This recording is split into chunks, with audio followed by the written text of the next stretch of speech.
10 సంవత్సరాలు చంద్రశేఖరరావు చేయలేని పనులన్నిటిని కూడా పడావు పెట్టిన ప్రాజెక్టులన్నిటిని కూడా తిరిగి పునః ప్రారంభించి ఈరోజు ప్రభుత్వం ముందుకెళ్తుంటే ఆయననేమో ఫామ్ హౌస్లో వండుకుంటాడు, వీళ్ళిద్దరేమో మన కాళ్ళలో కట్టబెట్టనికే తిరుగుతున్నారు.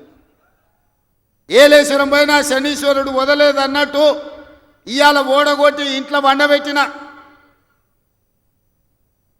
అసెంబ్లీ ఎన్నికల్లో అధికారం పోయింది, పార్లమెంటులో సీట్లన్నీ పోయి గుండు 0 వచ్చింది. ఇప్పుడు వాళ్ళకు మెదడే పోయినట్టు అనిపిస్తుంది. అసెంబ్లీ ఎన్నికలలో అధికారం పోయింది, పార్లమెంటులో ఉన్న సీట్లన్నీ పోయినాయి. ఇప్పుడు వాళ్ళ ఏషాలు చూస్తుంటే ఉన్న మెదడు కూడా దొబ్బినట్టే నాకు అనిపిస్తుంది. ఏం మాట్లాడుతున్నారో నాకైతే అర్థమవుతలేదు. 10 సంవత్సరాలు మీరు ఇవన్నీ చేసి ఉంటే ఇవాళ రైతులకు 18,000 కోట్ల రూపాయలు 25 రోజుల్లో 23 లక్షల కుటుంబాలకు రైతు రుణమాఫీ చేయాల్సిన అవసరం నాకు వస్తుండేనా? 10 ఏళ్లలో నువ్వు 1,00,000 రూపాయలని 4 విడతలని మిత్తి కడతా అని అసలు మిత్తి కలిసి తడిసి మోపెడై రైతులు దేశంలోనే ఆత్మహత్యలలో 2వ స్థానం తెలంగాణ రాష్ట్రం వచ్చిన సంగతి చంద్రశేఖరరావు గారు మర్చిపోయినట్టున్నాడు. మహారాష్ట్ర మొదటి స్థానంలో ఉంటే ఈ 10 సంవత్సరాలు తెలంగాణ రాష్ట్రం రైతుల ఆత్మహత్యలలో 2వ స్థానాన్ని ఆక్రమించింది. నువ్వు రైతు రుణమాఫీ చేస్తా అని మొదటి 5 సంవత్సరాలు 1,00,000 రూపాయలు చేస్తా అని 4 విడతలని 5 ఏళ్ళని నువ్వు ఆ 1,00,000 చేసే లోపల ఇంకొక 1,00,000 మిత్తి అయింది. అసలు మిత్తి తడిసి మోపెడైంది. రెండవసారి మళ్ళీ 1,00,000 రూపాయలు ఇస్తాని 5 ఏళ్ళైనా 1,00,000 రూపాయలు పూర్తి చేయలే.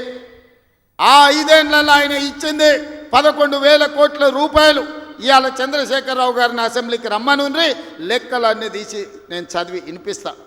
5 ఏళ్ళు అధికారంలో ఉన్న నువ్వు 11,000 కోట్ల రూపాయల రైతు రుణమాఫీకి 5 ఏళ్ళు తీసుకుంటే ఇందిరమ్మ రాజ్యంలో కాంగ్రెస్ ప్రభుత్వం 25 రోజుల్లో 23 లక్షల కుటుంబాలకు దాదాపుగా 18,000 కోట్ల రూపాయల రైతు రుణమాఫీ చేసి 2 లక్షల వరకు ఉన్న రైతాంగానికి మేము రుణమాఫీ చేస్తే పెద్ద మనిషిగా అభినందించాల్సింది పోయి, ఒకవేళ మనిషి పెద్ద మనిషివైనా నీకు చిన్న బుద్ధి ఉంటే మౌనంగా నన్ను ఉంటావేమో అనుకున్నా.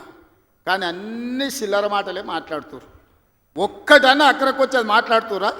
ఎవడన్నా సంసారం చేసేటోడు మాటలు మాట్లాడుతురా? వాళ్ళు తండ్రి కొడుకు అల్లుడు వాళ్ళని చూడండి ఒక్కసారి వాళ్ళు ఏమేమి మాట్లాడుతురో చూడండి. 10 ఏళ్ళు ప్రభుత్వం నడిపినాడు, 10 నెలలు కాకముందే నువ్వు దిగిపో మేము కూర్చుంటామంటారు. 10 ఏళ్ళు కూర్చున్నారు కదా, ఏం ఎలుగబెట్టిర్రు? ఎలుగబెడితే ఏం ఎలుగబెట్టిర్రో చెప్పండి. 10 ఏళ్ళు మీరు చేయలేని పనులు మేము చేస్తుంటే మీకు కడుపు నొప్పి వచ్చిందా? మీకు కాలు నొప్పి అయిందా? ఏం నొప్పి అయింది? మీకు ఏడ నొప్పి లేస్తుంది? నాకు అర్థమవుతలేదు. మీ నొప్పికి మా కార్యకర్తల దగ్గర మందు ఉన్నది, పెడతారు. ఏడ పెట్టాలనో ఆడా